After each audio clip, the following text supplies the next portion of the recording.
annual speech to the luncheon of the Sacramento Press Club, the Capitol Press Club. This is a very large crowd waiting.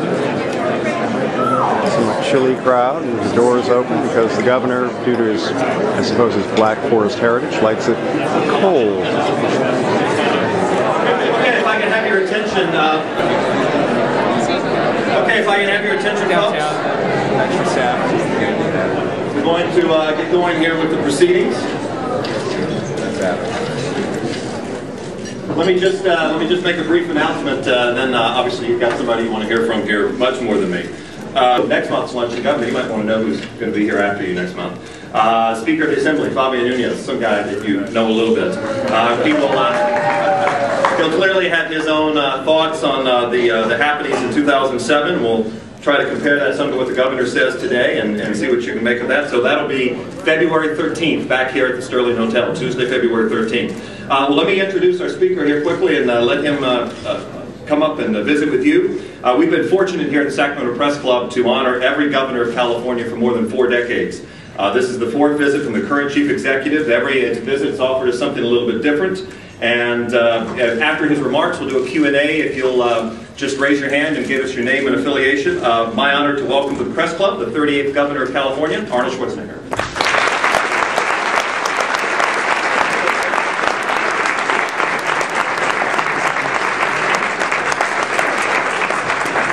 Well, thank you very much, John, for the wonderful introduction.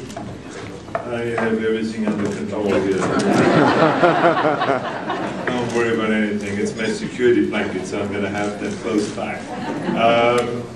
Well, thank you very much for having me. Like you said, this is the 4th time.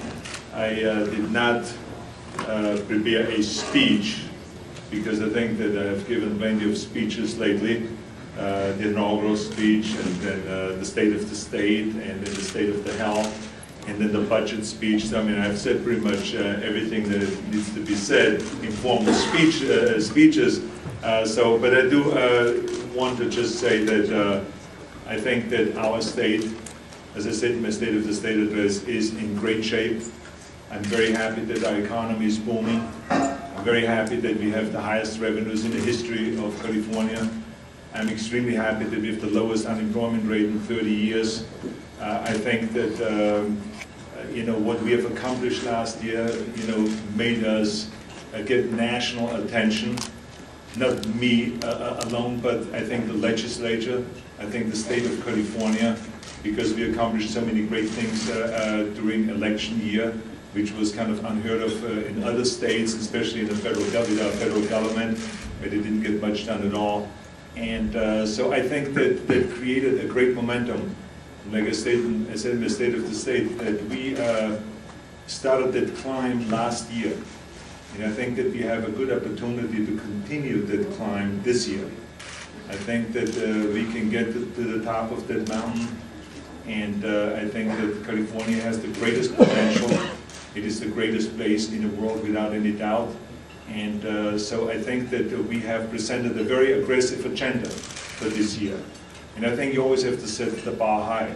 I don't think that I was sent to Sacramento by the people to just, hang or to just, do things in an incremental way that maybe has been done in the past, but that's not my style.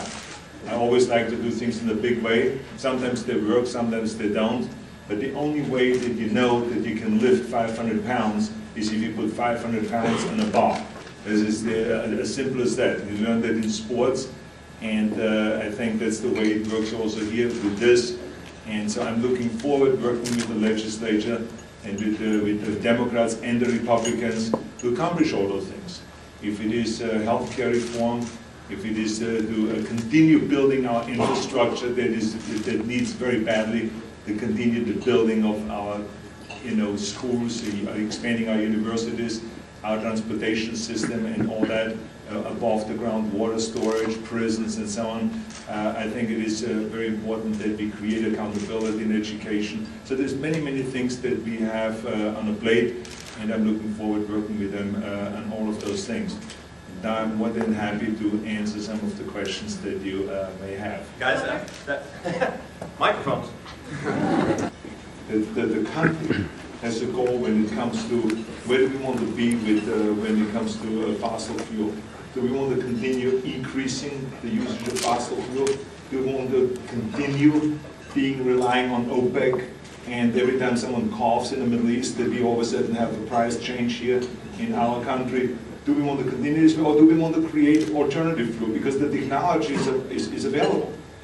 Well, I've spoken to the leaders about that, and I think that it's just something that we should look at, because I'm interested to make California a player. I mean, right now, think about it, we are the #1 state in the union, we're the #1 place in the world, and we're kind of an afterthought when it comes to a presidential campaign.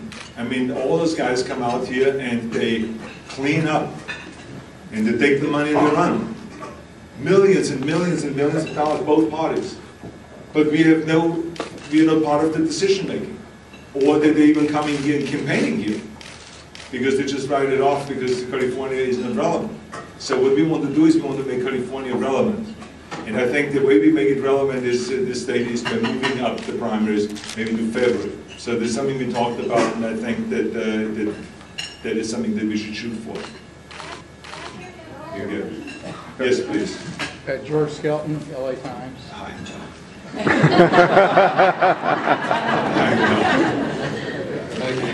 Governor, I wonder if you'd clear up something.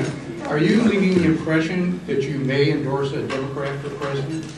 No, I'm not leaving that impression. I'm just saying that we all should look at all the candidates, because this room here is filled with Democrats and Republicans and independents and decline to state. So that's why I say we should all look at all the candidates carefully. So you would look at Democrats to endorse too?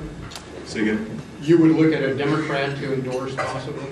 No, I'm looking, I think we have some good Republican candidates that are out there, and so we'll look at that very, very carefully. I look at them very carefully. Okay. George always wants to create news. TV in San Francisco.